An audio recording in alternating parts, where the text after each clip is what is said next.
Listen to me.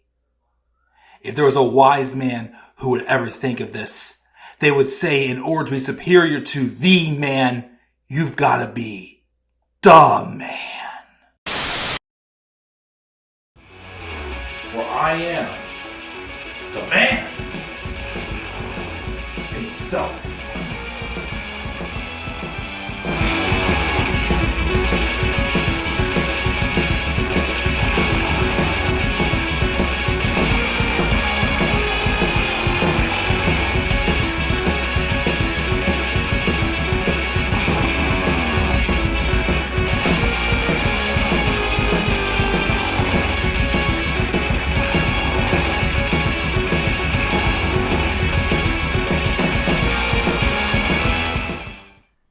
Just like that, another legend has retired and ridden off in the sunset. Forgot my words for a second there, so I nearly acted like almost like if the person had died, but I'm like, no, that's not the case at all. No, hopefully not for a long time still for the Stinger. But guys, what is going on? This is the Club of the Man 1993. That's Sabbath's tail right there. I'm trying to block it off here right now. Okay. And we are here for a recorded review of this past Sunday's AEW pay-per-view, Revolution 2024. It took place in Greensboro, North Carolina. The name of the arena or venue was the Greensboro Coliseum in Greensboro, North Carolina. I think this is probably, let me check my playlists, the first AEW pay-per-view review I think I have done. Let me see here. Pay-per-view reviews. Yeah, the last AEW pay-per-view I did was Allin / All Out recap and my rant about how frustrated I was with AEW, which is what led to me stop reviewing AEW shows. But this one I had to do a review on because it was indeed the last match ever for the Icon Sting. And quite frankly, this show was, I think this, because of the story of it being Sting's last match, the main event, how it was celebrated in the nostalgia it was. I think that this match, this show, does deserve to be one of the higher ranked pay-per-views I've seen, in my opinion. We had not just the nostalgia from Sting, but something again that AEW has lacked for a while is storytelling. One reason why some people have told me that they've lost interest in AEW is although the match quality is always there, it's true, it is always there, they still need a story. They need a reason to care about the matches. And although I'm a little more balanced, where I could see myself enjoying a show because of the quality of the matches, sometimes the lack of story does kind of hit me a little bit. And it has affected my enjoyment for sure of Dynamite for quite a while. And yes, I still only watch Dynamite. I do not watch Rampage. I do not watch Collision. I haven't watched a single episode of either of those. Well, Rampage, I can't tell you the last time I watched an episode of Rampage. Collision, the last time I watched Collision had to have been when Punk was in AEW still. But, again, AEW has a stacked roster that puts on shows like this, where we got Samoa Joe, Swerve Strickland, Darby freaking Allin, we'll talk about him, Roderick Strong, Orange Cassidy, the Undisputed Kingdom, which I think their stock's really going to pick up once Adam Cole comes back. And we got an interesting return as well from a certain somebody that I think we were going to be seeing for a long time. I also kind of thought at some points maybe never. Sabbath even agrees too, right? Sabotage? But I thought this was an incredible show that had a lot of storytelling moments as well. That, to me, is what did elevate this. I mean, the nostalgia, the Sting nostalgia alone, And, of course, the sellout crowd of 16,000, which, let's be real, if this wasn't advertised as Sting's last match, we would not have gotten a sellout. AEW shows ticket sales have been horrible for a while now. 20,000 seat arenas only selling like 2,000 or 3,000 tickets, which is not a good look. But Tony Khan just doesn't seem to care. He just sweeps underneath, doesn't want to address the problem, doesn't want to admit there's a problem. He just sweeps under the rug and just talks about All In, how he's excited for All In. That's all Tony Khan cares about, is All In. But put this aside for a few minutes. Let's briefly talk about Revolution. Because again, it was a show that was awesome. It was one of the best shows I've personally ever seen. I'm being 100% real. It was. Couple little low points, but nothing that to me that overdoes the fact that I gave the show a classic grade, an A+. An A+ because of, storytelling moments. And just, again, a show that I feel like I'm going to remember. One that's going to stand out for me, in years down the line for sure. Not just because of Sting, which is a big part of it, but Will Ospreay's first match under an AEW contract. I saw the AEW pay-per-view debut of one of my favorite women's wrestlers for sure, that I have a lot of respect for, Deonna Purrazzo. The storytelling with Samoa Joe, Hangman Adam Page, and Swerve Strickland off the chart. Eddie Kingston and Bryan Danielson. What else we got here? We got several things about Roderick Strong and a big return after the match. We'll talk about that. For the most part, just very off-the-chart stuff that just makes me excited to be a wrestling fan. It is a show that I wish I did get to see live. Well, again, I didn't. I watched the first 3 matches on Sunday night. Because I went on a little bit of like an overnight trip with my dad and my uncle, which is why I was behind. And again, if you saw my stream where I did live reactions to Sting's last match, I am off work today, but I'm doing these reviews from my living room because I'm just trying to keep a close eye on my dogs, which so far they seem to be behaving pretty darn well. Maybe they'll pop their heads in here and there as they did once or twice during the live reactions video.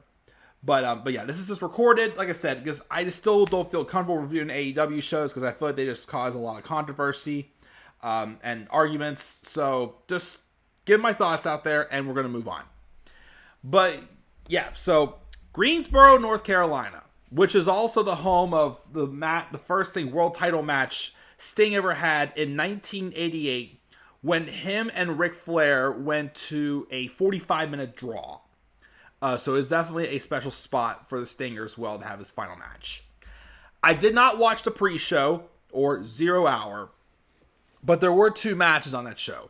The first was the Bang Bang Scissor Gang, which is the Acclaimed, the AEW Trios champions, Max Caster, Anthony Bowens, and Billy Gunn, and the Bullet Club Gold, Austin Gunn, Colton Gunn, and Jay White, the Ring of Honor 6-man tag team champions. Why the hell are these guys even a thing? Like, it literally makes no sense. Like, especially the Bullet Club Gold, they are flat as hell as baby faces. This feels like very forced. It's not getting over. And the sooner they end this, the better. They took on the team of Jeff Jarrett, lovely, Satnam Singh, Jay Lethal, get him on his own, please, Willie Mack, whoever he is, and Private Party, which they should be competing for the World Tag titles as well. I didn't see the match, but the Bang Bang Scissor Gang get the win. Whatever. And also there was a match with the TBS champion Julia Hart and Sky Blue taking on Chris Statlander and Willow Nightingale also. The babyfaces won. Apparently Julia Hart has been hurt, which is why she hasn't really been on TV much, I've been told. But I guess this sets up for Statlander or Nightingale getting a shot at the TBS title. Although, I think from what I've heard on Collision, for a while, they were teasing a feud between Julia Hart and Thunder Rosa. So why are they throwing him in there too? And also, what the heck is up with Chris Statlander and Willow Nightingale having Stokely Hathaway trying to be their manager, but they're doing occasional heel tactics? It's just the 0 hour matches are weird, but I didn't count them towards my grades because once again, I didn't watch, so I can't really judge. But yeah, the concept of some of these teams, I'm not the biggest fan of, especially the Bang Bang Scissor Gang. It makes absolutely no sense to me. But we get to the main card. And we opened up with the TNT Championship, which is the Patriarch, Christian Cage, taking on Mr. whatever his dance moves are, Daniel Garcia for the TNT Championship. Other than the fact that, again, this felt kind of random, I don't know if this was just to, give us a breather from the Christian Cage and Adam Copeland feud, who was not on the show at all. I'm surprised. This was still a great match.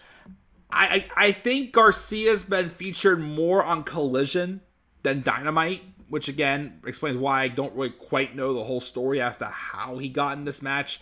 I know he was kind of like one of the underdogs during the Continental Classic, but I think his only win was his last match. He picked up a nice momentum-boosting victory over Brody King.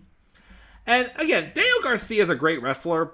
The problem I've always had with Garcia is the fact that he lacks the character. And I think he's getting somewhere with this dancing thing. He is over. But I think back to how over he was when he was with the Jericho Appreciation Society. And he had a brief feud with Bryan Danielson.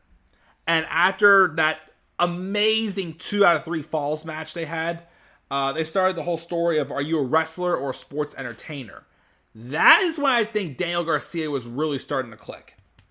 Of course, though, the only thing is they, for some reason, because they always said how Bryan, I kind of get why they did that, because originally Bryan wanted Daniel Garcia to be the upstart for the BCC. But instead, Chris Jericho wanted him because they didn't want to split him up from 2.0, which, who really is a fan of Daddy Magic and whatnot? I'm not the biggest.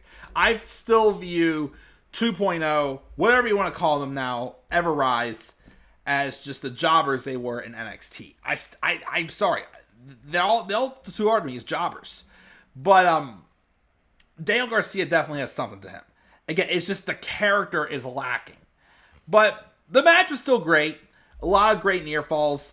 Christian Cage, again, is 50 years old, but yet he's still doing some of the best work I personally ever seen of him, of course, too. Again, the only problem I still have with his story is, again, I don't like Mother Wayne. Mother Wayne being involved in the storyline, I just find her so cringe. I'm sorry. She feels really out of place. If you really wanted, someone else to kind of, fall into the same traps that Nick Wayne did, there was apparently, a friend of Nick Wayne's that's interested in being a wrestler. Why not him instead? Why did it have to be his mother? I guess just the uncomfortable part is the fact that Buddy Wayne is dead, and, Christian Cage, who attacks people for, their dead fathers and, or their addictions and whatnot. I guess the fact that, also he says that, he'd be a better father and whatnot, and then someone who has a dead husband who's widowed from a deceased husband, it turns heel and sticks with him. It's it seems like that they're limiting it to just a friendship or just a friendship, but it's it's not going further. But it feels like that it should be going further, but they're not. It's just a very awkward situation, and I just think she's freaking cringe. The less they have her talk, the better. I'm just not a big fan of Shayna Wayne being involved in this storyline. Why does she need to be involved? But Daddy Magic came out and kind of took away Kill Switch, or Luchasaurus as we know him as, and which was weird because when that happened, Nick Wayne didn't really get involved, and yet he was fine. That was a strange part. But all in all, though, it was a great opener. Christian Cage, though, does retain. I'm assuming either at AEW Dynasty, which is in fact the next pay-per-view before Double or Nothing they're doing on April 21st.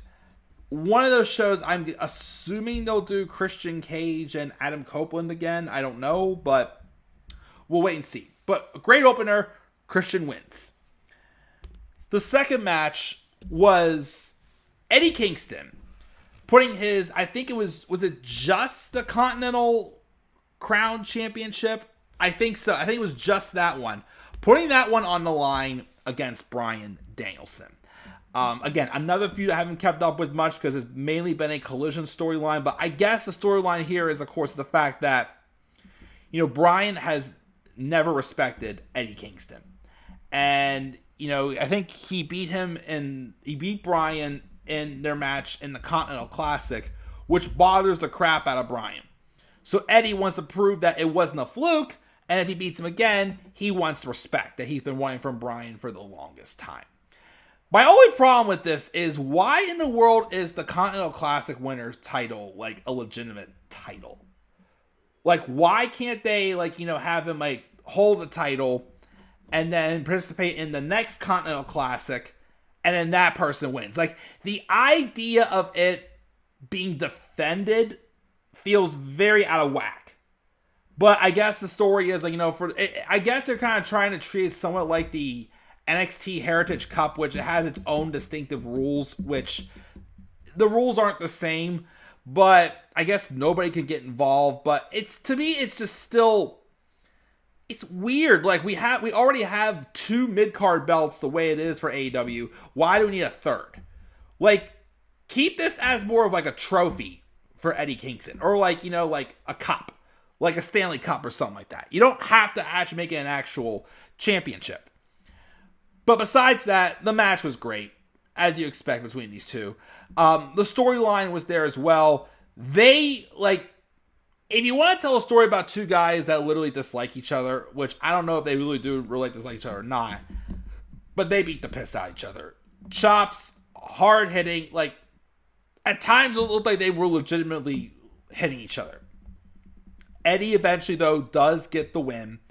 And the biggest part that matters afterwards is the fact that Eddie does, in fact, face Bryan like a man. Bryan, swallows his pride, despite the fact that what his differences he's felt about Eddie Kingston over the years. And he does do what he promised. He shakes the hand, and he raises it up and points to Eddie in respect for Eddie Kingston. Awesome moment there. Again, just a simple storytelling moment that makes, that just really emphasizes the strength more of a pay-per-view like this. Also, gotta mention here, since this was Sting's farewell pay-per-view, again, Bryan has been rumored his contract, I think, ends this year. I've heard he's either going to be done with wrestling permanently, or he's going to be done full-time wrestling, which I'm not sure which route he'll go yet, but we'll see, of course, if we do get another retirement storyline this year. We just had it with Sting, and we may be getting that as well with Bryan Danielson. Which, if he goes part-time, it could be what he was going to do back in the 2000s, where I think he gave it till 2009 or 2010 to actually get to WWE. And if he doesn't get to WWE, he was going to keep wrestling, but then he was also going to start focusing on life after wrestling and preparing for that. Which, either way, though, I still think Bryan is going to be involved in wrestling some way when he retires. Whether he's, just a producer, a writer, because he already is involved with creative for Collision, I think it is. So, we'll see where he goes. But Eddie Kingston gets the win over Bryan. He retains the Continental Crown Championship. And we move on. This next match was probably my least favorite on the show. It was an 8-man all-star scramble match. And basically the winner's going to get a world title shot at some point. the participants. Now, originally, this is supposed to be a triple threat match with Wardlow, Lance Archer, and Powerhouse Hobbs. Big, meaty men. Random, but okay. It's kind of had its hits here recently. So that'd be a good match. But instead, for some reason, Tony Khan decided to make it into an 8-man scramble. Which the participants, besides Wardlow, Lance Archer, and Powerhouse Hobbs, they added in Brian Cage, Chris Jericho, Hook, Dante Martin, and CMLL's Magnus. Which, why is Tony Khan has been, because Tony Khan's been promoting CMLL lately, but he's had a lot of these like stop and go storylines. Like apparently he had one going for a bit with them and BCC, pulled the plug on that, and then put BCC against FTR. I didn't understand that. So I don't understand those. But the match was a little sloppy. I mean, it wasn't horrible. My wife is talking to me through the thing. I'm recording a video right now. But the match I thought was again, it was a little sloppy, but I would say it was decent. The parts where it was like the 4 big men of Wardlow, Powerhouse Hobbs, Brian Cage, and Lance Archer, which how has Lance Archer been like completely forgotten? Like does anybody remember when he was built as like a freaking monster when he feuded with Cody Rhodes for when the TNT title first came around? Like how do we go from that, where they basically booked him like AEW's Brock Lesnar, to them being like a complete afterthought? I mean, it again just might be a thing where AEW's roster is just so freaking stacked that there's just no room. None at all for Lance Archer. So that, but like whenever it was like the 4 big men in the match, like that's where I think it was at its best. Nothing against Hook or Dante Martin or Chris Jericho or Magnus, but I think the idea of the big meaty men was the thing that really sold this match. But like I said, I thought it was the weakest on the show. Wardlow though does get the win as need be, and he will probably be going on to getting a world title shot, maybe winning it. We'll see, because Undisputed Kingdom's still kind of like getting started.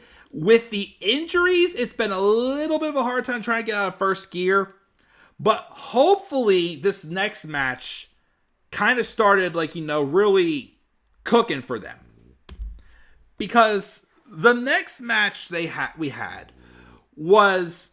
Now Sabbath is snoring now. First I get my wife talking to me through our camera. Now he's awake. Sabbath was just snoring a few seconds ago. Maybe your mind pooches. Anyways. This is a match I was looking forward to and I thought delivered really well. Orange Cassidy versus Roderick Strong. Or should I say, Adam!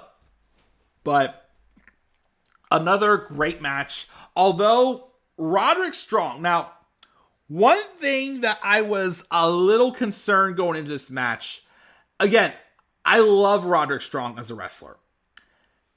Character-wise, though, I didn't hate him with the Undisputed Era, but he was one of those guys where when he was a babyface, I think of his matches he had with guys like Bobby Roode and that title match he had on NXT with Drew McIntyre and a few others. Like as a babyface, he was an excellent, excellent talent. And although he was excellent as well with the Undisputed Era, I just felt like as a heel, though, his wrestling ability got limited a little bit. In AEW so far, it hasn't quite been that way. I feel like although he's had the character being the jealous best friend whenever Adam was being best buddies with MJF. But then, of course, all in all, it was a setup. I think he's had great character work with the next strong gimmick and everything like that. Because when he's wrestled, he's still putting on clinics. And this match, oh my gosh, did he beat the hell out of Orange Cassidy. Especially, again, you talk about Messiah of the Backbreaker. God bless that stinking turnbuckle. There was a spot in the match where Roddy picks up Cassidy, or should I say, Orange! Which, I'd go for some orange chicken right now for some Chinese, but he picked up Orange Cassidy when they were on the ring post, right by the turnbuckle. He picks him up for a gut wrench. Instead, though, of just like powerbombing him onto the mat, he powerbombed him onto the freaking turnbuckle. Full force. Literally probably really hurt Cassidy. It was an insane spot. And many other like spots too. Again, Messiah of the Backbreaker, understatement for sure. Roddy dominated in this match. And, Orange did great as well. Had some good comeback moments, but Roddy was on fire in this match. And he, in fact, would pick up the win. Getting him and the Undisputed Kingdom, well, besides the Ring of Honor tag titles, the first title singles title into the group, as he wins the International Championship. Awesome match. Awesome moment. But then, after the match, the Ring of Honor Tag Team Champions, Matt Taven and Mike Bennett, come into the ring to celebrate. And you see someone slip through the crowd over the barricade and then underneath the ropes. It was long-haired Kyle O'Reilly. And at first, it looked like he was lining up Roderick Strong to attack him. But then Roddy turns around and he then gets all emotional. And I don't know if it's just, in character or because of the overloving love and support that Kyle O'Reilly got. Because Kyle O'Reilly has been gone for 20 months. 20 months because of a neck injury. And I didn't realize how serious it was till a couple of months ago when he started posting videos on his Instagram. And I saw him, and I saw how slow he was moving, doing his exercise to get his strength and mobility back. And I was like, holy smokes, he looks horrible. Like, I didn't think I didn't think Kyle O'Reilly was going to be back anytime soon. I also thought maybe Kyle was going to be done for good.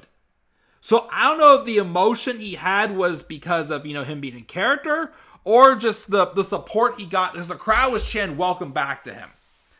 And then, though, the rest of the group who was out there pulled out an Undisputed Kingdom shirt to give to Kyle.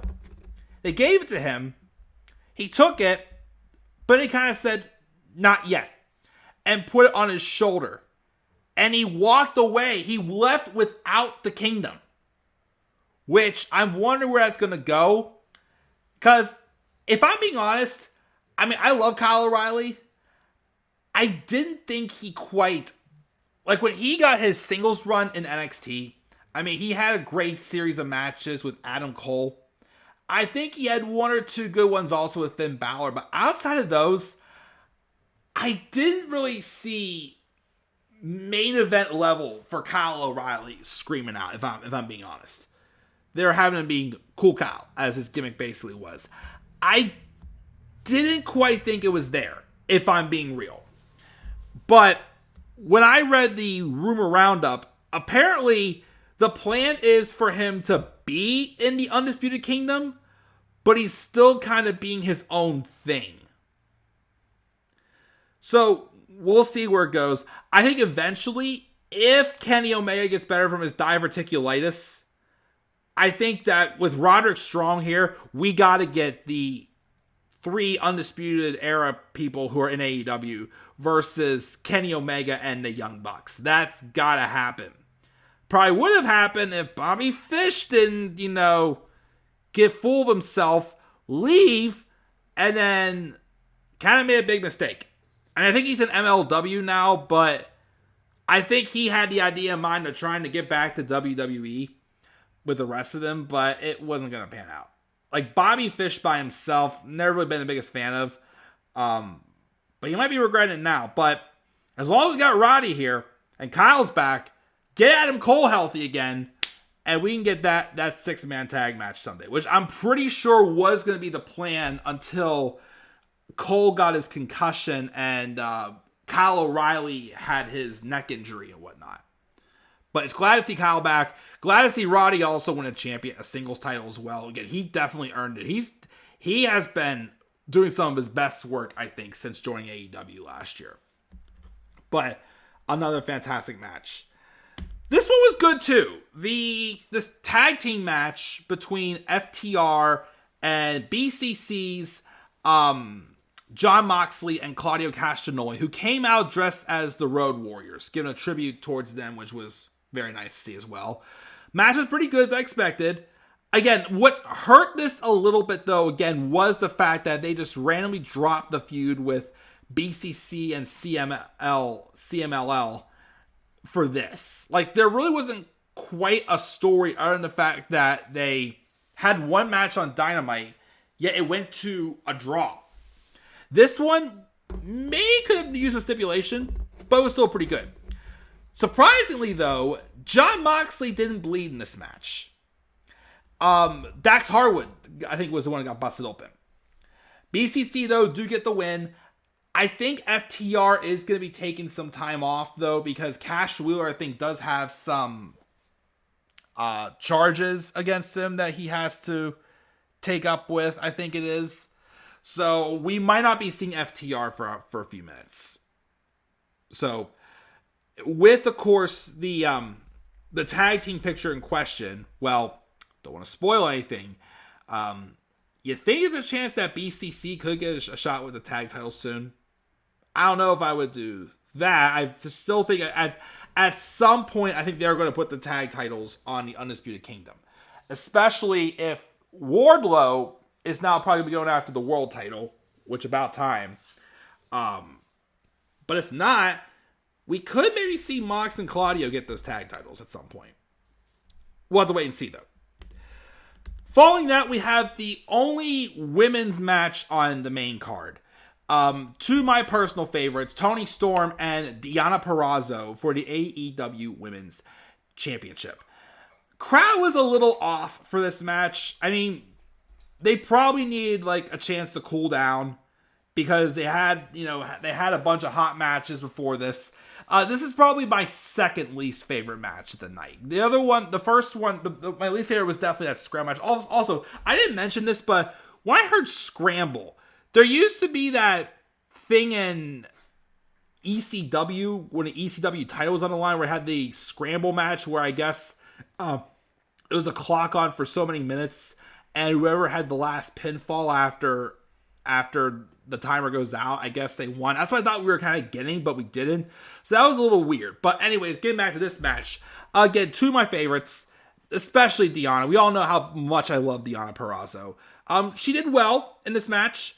Toni did fine too. It was just, again, it was just not the strongest match on the card. But it was still solid. I would say it was solid. Also a highlight was Mariah May came out with Toni Storm's old look and her old theme song. Kind of teasing the old Toni Storm, who Deonna says, she, was friends with. Not this Marilyn Monroe gimmicked Toni Storm that we got. I do like also that storyline-wise, they did make Deonna look really good. Because when the referee was distracted, Toni did tap out to Deonna's Fujiwara armbar. But then referee didn't see it, so it then led to, off distraction, Toni hit her, I guess, a modified version of Storm Zero with like that kind of like a pile driver. And she gets the victory, and she retains the women's title. So Deonna will get her shot again someday. I'm pretty sure they will make her women's champion someday. But, of course, we got people like Britt Baker, Jamie Hayter should be back soon as well. And of course, we got big business coming up. I think not this week, but the week after, I think it is. I think it's in like a week and a half or 2 weeks, 1 to 2. It's coming quick, which should be the debut of Mercedes Moné, which will add a lot more depth also to this women's division. Again, adding Deonna was already big. And again, I thought she looked good in this match. Toni did good too. But we'll see, of course, what happens with the women's division as we continue forward. All right. Probably take away from like nostalgia, because nostalgia-wise, the main event was definitely the match of the night. Minus nostalgia, though, I think we may have gotten an early match of the year candidate. This match right here. Will Ospreay and Konosuke Takeshita. The story here is, again, this is Ospreay's first match under AEW contract. Both of them are still considered under the Don Callis family. No heat between each other. It's just that Don Callis just wants to see which of the two of them are the better ones. And he was asked that once, who are the two better? We'll have to find out whenever Ospreay gets here. And the match happened. And again, I know I've said I'm not the biggest fan of, although Tony Khan does have his own promotion of AEW, him buying Ring of Honor and buying in a partnership with Ring of Honor. I mean, Zab, and New Japan Pro Wrestling. I think that the fact that they're having all these outsiders of AEW kind of like overshadow has hurt for sure. But one that I do not regret him giving a spotlight, and that he actually is here in AEW now, is Will Ospreay. Again, I just think Will Ospreay personally may be the best wrestler in the world right now. I can't tell you one match. I mean, I would probably say the matches I've seen him have so far are, I can remember off the top of my head. The first one I believe he had was his match with Orange Cassidy at the first Forbidden Door. Kenny Omega, Chris Jericho, Takeshita. He almost, at that first Forbidden Door, he was supposed to face Andrade, but then Andrade wasn't able to be at the show, which that would have been great. Those are the ones I can remember off the top of my head right now. I would say my least favorite one, but it was still excellent, would probably have to be his match with Jericho. But that was still an excellent match. This one may have been his best. This one or his match with Cassidy. This was, oh gosh. First off, if Tony Khan's been sleeping on Konosuke Takeshita, who has 2 victories over Kenny Omega, and he hasn't capitalized on him as a main eventer yet, and if you don't do it after this match, he is insane. Oh gosh, like, Will Ospreay has basically everything I look for in a star. Fast-paced, high-flying, hard-hitting action. Like, and he even brought that out in Takeshita as well. The elbows, the counters, like, the aerial movements, like, the crazy shenanigans. It's just beautiful. And it just makes both of them look like 2 unique entities. Again, like the Don Callis family's kind of gotten a little irrelevant, probably I'd say since after All In or All Out, because they basically limit Takeshita to like random matches on like Rampage, which I'm happy for Roderick Strong, but why didn't they have Konosuke Takeshita be the one to dethrone Orange Cassidy sooner? I mean, I know plans got kind of thrown off because Moxley won the title, and then he got hurt in a match against Rey Fenix, and those plans got screwed up, which led them to eventually put the belt back on Cassidy. But Takeshita should have been a champion by now. I still think after this match, they need to put a stinking belt on him. Which one? I don't know. And as much as I love Swerve, I think you shouldn't wait too long also to put a belt on Will Ospreay either. You've showcased him a good amount on AEW. Everyone knows him. I think by the end of the year, I think he will be a champion as well. I thought I heard a noise, but we're good. But yeah, I probably take away nostalgia. This is probably my match of the night. This outstanding performance. And again, I'd say right now, my early match of the year. Good luck trying to top this off. And again, quit sleeping on Konosuke Takeshita especially. But I'm pretty sure both of these men will get a spotlight. Now, apparently though, Will Ospreay is taking on his real-life best friend, Kyle Fletcher, for the Ring of Honor Television Championship on Dynamite this coming week, which is supposed to have a new logo and a new set. I think we kind of saw the logo in the advertisement, but we'll see if that is, in fact, a new logo. But we'll see what the new set looks like as well on Wednesday on Dynamite. Don't limit him to just that championship, though. Seriously, he is much bigger than that. So we'll see where it goes. Next match is the AEW Triple Threat World Championship match. The champ, Samoa Joe, defended against two bitter rivals, Hangman Adam Page, and whose house? Swerve's house. Swerve Strickland. First off, another outstanding entrance with Swerve and the dancers and Prince Nana, who just, again, his dance is absolutely addicting. And his theme song as well is addicting as well. One of my favorites currently today. Great match, especially the last couple minutes got super duper chaotic. Hangman Adam Page, of course, though, definitely probably stood out. I mean, all men were stars in this match. The storytelling masterpiece, though, for sure, was by Hangman Adam Page. The build to this is the fact that Hangman, who has 2 losses to Swerve, is doing everything he can in his power to stop the monster he thinks that he's created in Swerve Strickland. When reality is, Swerve's getting more over with the fans, and they're turning on Hangman. And in return, he's turning heel, Swerve's turning more face, which is awesome, but Hangman will take a title win, but he also, the main concern he has is making sure Swerve does not win the title. I mean, it's not as good, but I would say it's kind of like a Johnny Gargano and Tommaso Ciampa storyline. Kind of like how that was.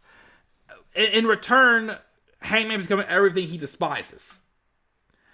And Joe is just in the middle of it, but he's still being a great world champion to begin with.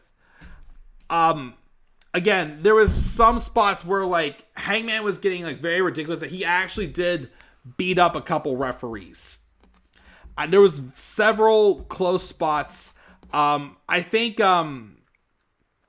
Swerve did hit like the JML driver on, I think it was Joe. And I know there was a spot where Hangman even pulled a referee out of the ring. He was hitting several buckshot lariats. I think Swerve himself even hit Hangman with a buckshot lariat in there as well. Joe had a lot of great spots as well. Again, the last couple minutes were especially chaos with like the near falls and whatnot, the submission maneuvers, and then there was a spot where the referee was down, but Hangman I think had Joe down, and he had him pinned, but there was no one there to take the count. Had there would have been there, he would have won the match, and desperation just sunk super low on Hangman, that the next time Joe put him in a submission maneuver, he didn't really fight it. He tapped out. Which, was that Hangman legitimately just gassed out?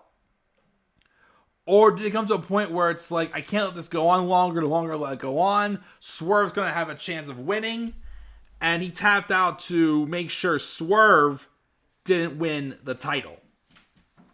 That, again, the wrestling was phenomenal, but I think that storytelling as well was a masterpiece there. Which is why this match, I give it a very high rating as well. Not classic, I would say, but maybe like an A minus. Because everything else was, I think this was a spot-on match. And again, the storytelling was great. Now, I am hearing rumors, though, that apparently Hangman plans on taking a few months off. Which, I'm not sure if that really makes sense, the storyline, if he's still, like, trying to... Basically, he's still, trying to be that thorn in the side of Swerve Strickland. I don't know how that's going to work. We'll have to wait and see. Maybe it'd be a thing where maybe Swerve gets another title shot. Well, since they're doing 2 pay-per-views, Dynasty and Double or Nothing, maybe Swerve gets a title shot at Double or Nothing, and Hangman costs him, whether he's facing Joe or if he's facing Wardlow, Hangman costs Swerve the match, which is where maybe that's what leads to them having the match at Allin, maybe? For like a blow-off match for match number 3. Because, of course, we would love to see Swerve and Keith Lee, but Keith Lee had surgery, so he's probably going to be out, maybe I heard, until 2025. So, because he had surgery and he's recovering from an injury he's had since Grand Slam 2022. Which is insane, but maybe that's what we got to do for a blow-off match for All-In for Swerve. But we'll just have to wait and see. But it seems we definitely have gone the full double turn. Swerve's now more of a babyface, and even though the rest of the Mogul Embassy's heel right now. Also, there's a spot in the match where Prince Nana gave Swerve the crown, but Swerve said, "I don't need it." Which also showing that Swerve's going more babyface. And Hangman, with how he attacked the referees, is more so going heel. So I'm wondering if the whole idea is the fact that he's going to get fined, and that's how they're going to write him off TV for a little bit. We'll just have to wait and see, though. But, again, outstanding match. And then the main event. The match everybody was waiting for. The last match for Sting. Sting and Darby Allin defend the AEW World Tag Titles against the Young Bucks, or now called the EVPs, Matthew and Nicholas Jackson. Tornado tag match. First, let's start with the entrance. They originally played Sting's AEW theme. And there's 2 men who were revealed to be his sons came out dressed up as 2 of his old gimmicks. His face paint, same attire he used to wear. And then they played another one of Sting's old songs, and that's when Sting actually came out. Which was an awesome moment. See him share that moment with the sons. And then he went down to the ring, and as he's about to throw his jacket, Darby Allin dives, does his suicide dive, which is just, he looks like a flying bullet, into the Bucks. And at the same time, Sting on cue chucked his jacket in their face as well. And the match got off to a very explosive start. And first, let's talk about Darby Allin here. Darby Allin, who does crazy shit, crazy stunts. The first thing happened to him besides that dive was the fact that he did get sent by Nick Jackson through a table with water bottles on top of it with a Falcon Arrow. Sting as well went through a table too up on the stage from Matt Jackson, which had 2 tables and cable wires were on it. At the beginning of the match though, they pulled out tables, they pulled out ladders, well just one ladder, chairs, and glass. That's right, glass. There were 3 boards of glass that were in this match. The first one got broken by Sting when he swung his bat at, I think it was Nick who was right by it, or Matt, whichever one it was. And they got out of the way, and then Sting broke the glass with his bat. The third one, I'll say the second one for last, because that was probably one of the most insanest bumps I've seen taken. The third one was towards the end of the match, where it was a 2-on-1 for a bit until Darby came back out after Darby basically almost destroyed himself. They tossed Sting into the glass with Sting doing kind of like a cannonball. And then the other one from earlier, like the second spot, Darby Allin had Nicholas Jackson lined up by the glass laying on the steel chairs. Climbs to the top of that, had it been a 12-foot ladder. Does a swanton off the ladder. Matt pulls Nick out of the way. Darby went full force crashing into that glass while on the steel chairs. And if you watch my live reactions, I was just like, what the hell? And Darby was cut open big time. We didn't see him again until towards the end of the match, and he still looked like he was painted in red. That, and yes, I know, real glass, cry me a river. That had to have been real glass.